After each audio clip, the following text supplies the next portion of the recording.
हरे कृष्णा। स्वागत है आपका जीवन अमृत चैनल पर। यह है वह पवित्र स्थान जहाँ भक्ति का प्रवाह कभी रुकता नहीं, जहाँ हर कथा, हर आरती और हर व्रत हमें ईश्वर से जोड़ता है। यहाँ हम सुनते हैं देवी देवताओं की महिमा, पवित्र व्रत कथाएं और आध्यात्मिक ज्ञान के अमृत शब्द। आइए भक्ति के इस सागर में डूब जाएं और पाएं आस्था, शांति और सकारात्मक ऊर्जा का अनमोल संगम।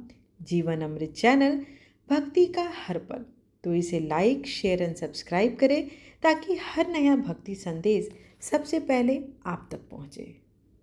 अहोई अष्टमी का व्रत दीपावली से ठीक 8 दिन पहले कृष्ण पक्ष की अष्टमी तिथि को पड़ती है।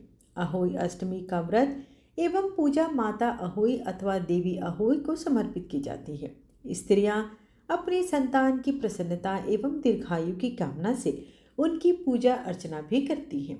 अहोई अष्टमी के दिन को अहोई आठे के नाम से भी जाना जाता है, क्योंकि यह व्रत अष्टमी तिथि पर किया जाता है, जो कि चंद्र माह का 8वां दिन होता है।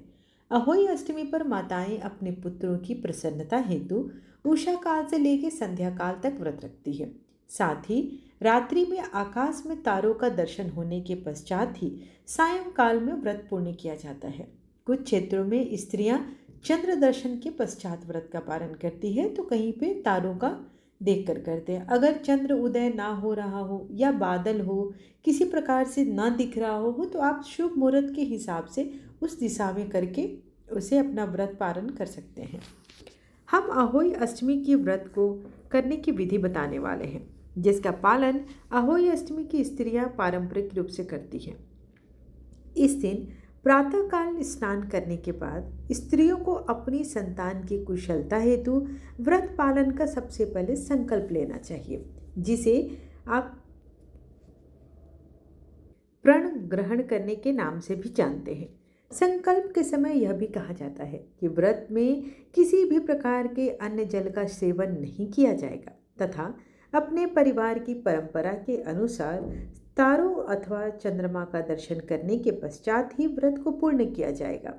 इस दिन सायंकाल अर्थात सूर्यास्त के बाद पूर्व पूजा संबंधित संपूर्ण व्यवस्था कर लेनी चाहिए। स्त्रियों को भित्ति अर्थात दीवार पर देवी अहोई की छवि बनानी चाहिए। पूजन हेतु प्रयोग की जाने वाली अहोई माता की किसी भी छवि में अष्टकोष्ठक अर्थात 8 कोने होने चाहिए, क्योंकि यह पर्व अष्टमी तिथि से संबंधित है। इस चीज़ का विशेष ध्यान दें।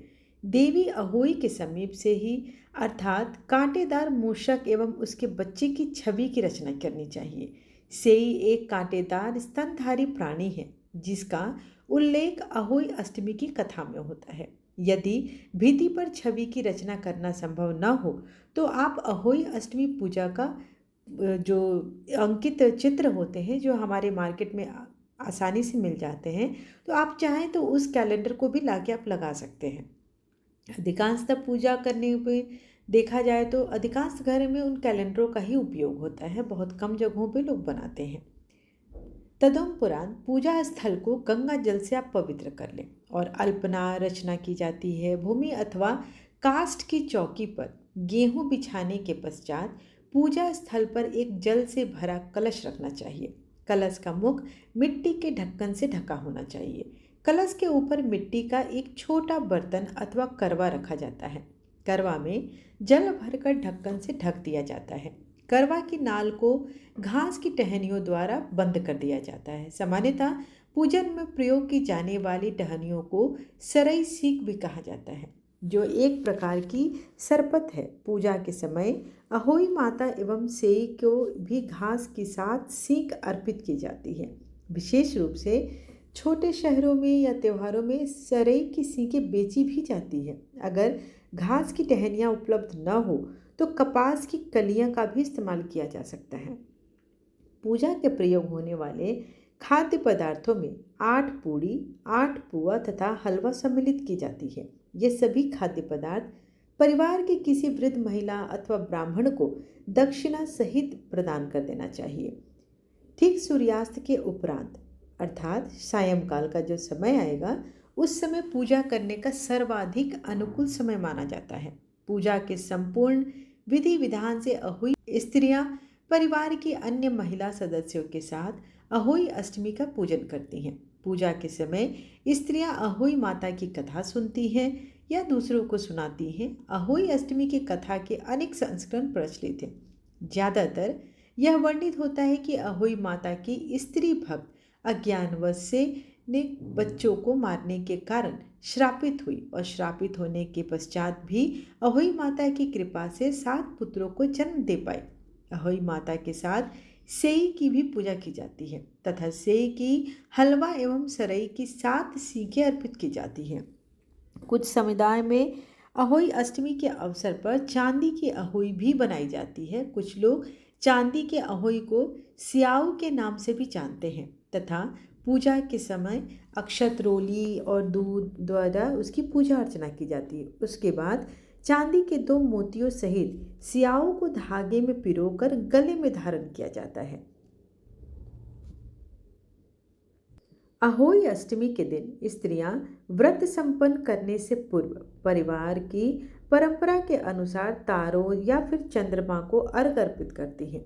अहोई अष्टमी पर आकाश में तारों का दर्शन एवं चंद्रोदय का समय ज्ञात करने पर उसी के हिसाब से आपको अर्घ देना चाहिए। अगर बादल है, किसी कारण आप नहीं देख सकते हैं या नहीं दिख रहा है, तो या तो आप किसी को वीडियो कॉल आजकल है तो आप वहाँ से भी जाकर उसे देख सकते हैं। उससे भी संभव ना हो तो आप अपने जिस भी दिशा में उनका उदय होने वाला है मुहूर्त के टाइम पर आप उसकी ओर मुख करके ध्यान करके और आप अर्घ दे सकते हैं। पूजा के पश्चात तारों अथवा चंद्रमा को अर्घ अर्पण करने हेतु करवा एवं कलश दोनों का उपयोग किया जाता है। कलश के जल का उपयोग रूप चौदस के दिन प्रातः स्नान के समय किया जाता है, जिसे आप नरक चतुर्दशी के नाम से भी जानते हैं। जिन स्त्रियों को गर्भ धारण करने में कठिनाई होती है या जिनके किसी भी कारण से बच्चे नहीं हो पा रहे हैं, तो जिनके कोई भी पुत्र नहीं है, वे इस अहोई अष्टमी के दिन पूजा अवश्य करती हैं। इस संदर्भ में अहोई अष्टमी के दिन को कृष्णाष्टमी के नाम से भी जाना जाता है। यह दिन उन दंपति महत्वपूर्ण हो जाता है जिनको कोई भी संतान नहीं है। ऐसी मान्यता है कि इस दिन मथुरा के राधा कुंड में स्नान करने से संतान की प्राप्ति होती है। साथ ही इस दिन संतान प्राप्ति को इच्छुक दंपति मथुरा में राधा कुंड में डुबकी लगाने भी जाते हैं और साथ में वहां रहकर वो अहोई अष्टमी की पूजा अर्चना करते हैं। आशा करती हूँ कि आपको आज की जानकारी लाभप्रद लगी हो। वीडियो पसंद आए तो चैनल को लाइक शेयर एंड सब्सक्राइब करना बिल्कुल न भूलें। धन्यवाद।